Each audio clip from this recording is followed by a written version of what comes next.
Bem, meus queridos amigos, aqui estamos nós, de volta à nossa gravação diária no meio da semana, nesta terça-feira, 30 de janeiro, penúltimo dia do primeiro mês do ano de 2024. Hoje eu vou tratar de uma coisa que se percebe claramente, é a percepção de corrupção no Brasil, diminuindo muito, 10 pontos lá no rabo da gata, como se diz lá no sertão da Paraíba, né? Além disso, nós temos também uma coisa que ninguém está querendo explicar, né? Por que que o diretor-geral da Agência Brasileira de Inteligência, ABIN, Luiz Fernando Corrêa, nomeado pelo Lula, reuniu-se em junho do ano passado com o deputado federal Alexandre Ramagem, que foi o diretor que criou a tal da ABIN paralela para servir a família Bolsonaro e a extrema-direita no Brasil. Ninguém quer contar por quê. Além disso, vou tratar do número de casos prováveis de dengue no Brasil, que tem aumentado de forma preocupante, né?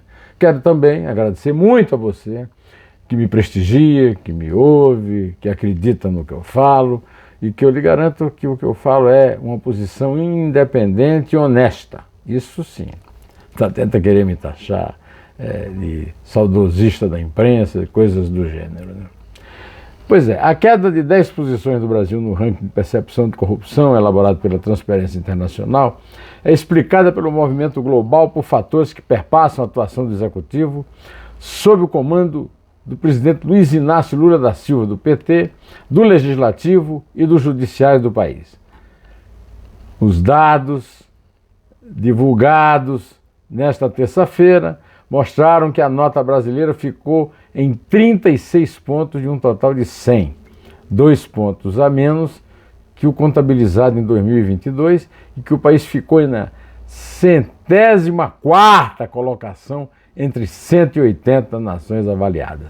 É o que nós chamamos lá no sertão, como eu já disse antes, o chamado rabo da gata.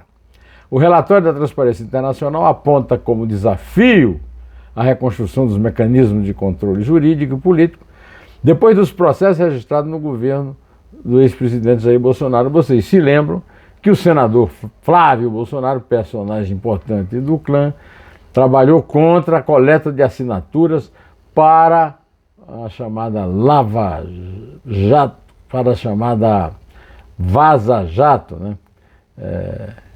E para saber por que a justiça era tão leniente com os denunciados pela Lava Jato, né?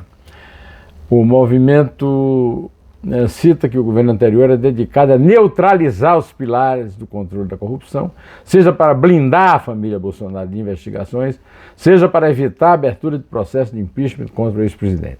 Para a organização da transparência, o país vem falhando durante o governo Lula e com o atual Congresso na reconstrução desse mecanismo.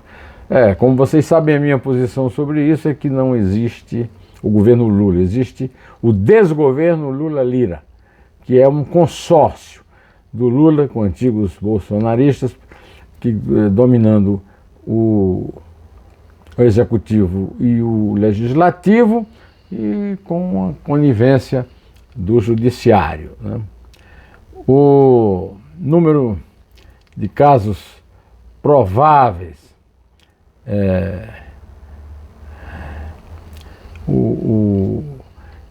tem sido repetitivos. Um deles é que o diretor-geral da Agência Brasileira de Inteligência, ABIN, Luiz Fernando Corrêa, teve uma reunião em junho do ano passado com o deputado federal Alexandre Ramagem, né, investigado pela Polícia Federal por suspeita de integrar uma organização criminosa que realizava o monitoramento ilegal de pessoas durante o governo do presidente Jair Bolsonaro. Na época dos fatos investigados, entre 2019 e 2021, Ramagem chefiava a ABIN.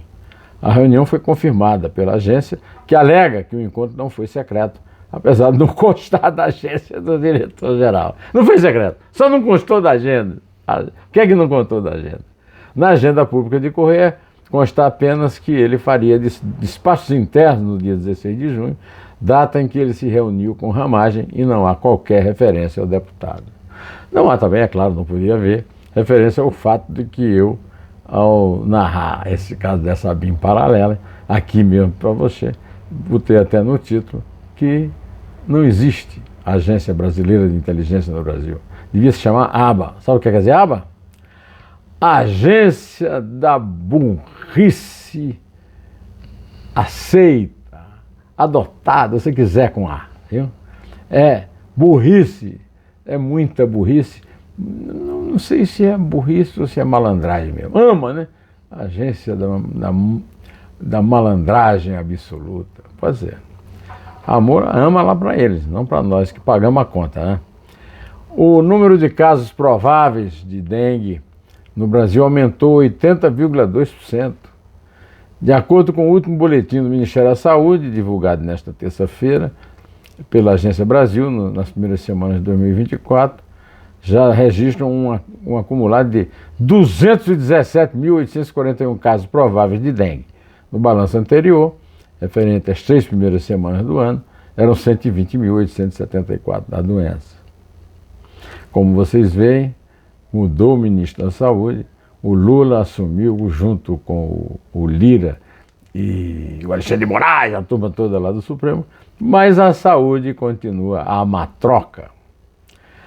E o PT só mudou uma coisa, que o Brasil passou a ser sócio remido do clube dos fãs do ditador da Venezuela. 4 dias depois da ditadura da Venezuela decidir inabilitar a candidatura da principal candidata da oposição, Maria Corina Machado, para as eleições presidenciais deste ano, o governo do presidente Luiz Inácio Lula da Silva não se manifestou, ele cala sobre esse absurdo. E essa medida provocou a recomposição de sanções por parte dos Estados Unidos ao governo de Nicolás Maduro, ditador, e não existe ditador de esquerda, não, é ditador fascista. Já expliquei isso num artigo para a Cruzoé e o Antagonista, escrito sempre nas sextas-feiras. Argentina, Uruguai, Paraguai e Equador são países da América do Sul que têm vergonha na cara, condenaram a inelegibilidade da ex-deputada. Por falar em inelegibilidade, o desembargador Luciano Carrasco, olha o nome do cara, hein? Flavinha Souza, do Tribunal Regional Eleitoral do Paraná, acabou de liberar para julgamento e pedir a inclusão em pauta de 2 ações que podem levar à cassação do mandato do senador Sérgio Moro, União Brasil do Paraná. Isso aqui são favas contadas, né? Para poder você ter uma queda na percepção de corrupção no país, é preciso que você passe a punir os juízes em vez de punir os corruptos. Não estou querendo defender o Sérgio Moro, agora, o Sérgio Moro está sendo punido e aqueles que ele e mais 10 juízes das cortes superiores condenaram estão aí à solta e fazendo tudo o que querem do nosso dinheirinho escasso e suado. Olha, meus amigos, 30 de janeiro é o dia do croissant, hein? Eu adoro croissant. Uma vez eu falei para o dono da Fabric, um português, que o croissant da Fabric aqui em São Paulo é melhor do que os croissants que a Isabel e eu comemos em Paris.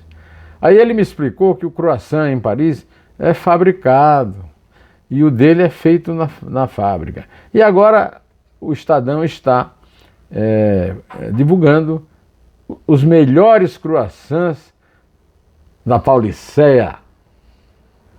E o primeiro é o da Fradique. A Fradique atualmente, nesse tempo, tinha só uma loja. Agora tem 3 lojas, uma em Santa Cecília, uma na Vila Romana e a outra em Higienópolis. Também entraram nesses elogios, né, do melhor croissant, a Padeira na Vila Madalena, a Rotisseria do Alto, no Alto da Lapa, e Leblé, em Higienópolis, e ainda Futuro Refeitório, em Pinheiros. E eu vou ficando por aqui, direto ao assunto. Eu volto.